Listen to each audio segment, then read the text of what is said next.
जीवन का सबसे बड़ा सच है मृत्यु, जिसे कोई टाल नहीं सकता। जो मृत्यु लोक में आया है उसे एक दिन अपने शरीर को छोड़कर जाना ही है। शरीर में मौजूद ऊर्जा, जिसे आत्मा कहते हैं, वह समाप्त नहीं होती, बस रूपांतरित होती रहती है। यह ऊर्जा जब शरीर में निकलती है तो यह कुहासे के समान होती है, जिसकी छवि उसी प्रकार होती है जिस शरीर से यह निकलती है। मृत्यु के कुछ समय तक आत्मा को अजब गजब अनुभव से गुजरना होता है, जो आत्मा के भी दुखद और कष्टकारी होती है। नंबर 1, अचेत अवस्था।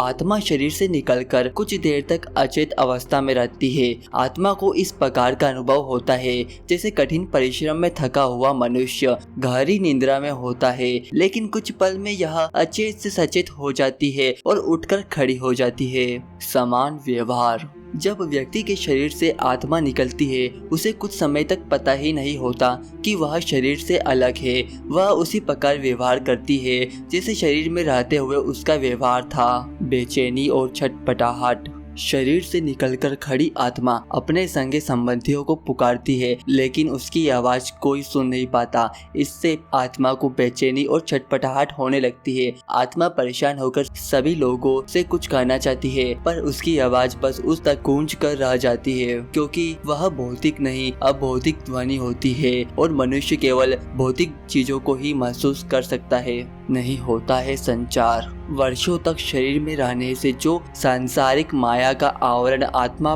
पर पड़ा होता है, उसमें मोहवश आत्मा दुखी होकर कभी अपने मृत शरीर को तो कभी अपने संबंधियों को देखकर उनसे बात करना चाहती है, लेकिन उसका प्रयास विफल हो जाता है। प्रवेश का प्रयास।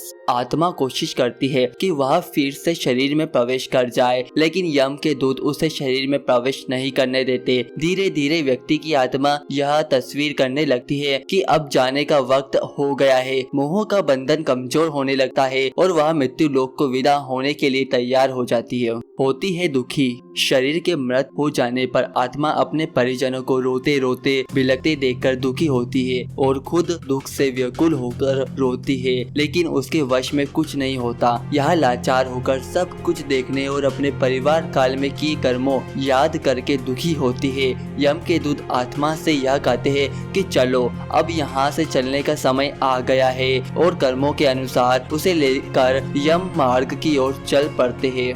कर्म आधारित होता है नया जन्म।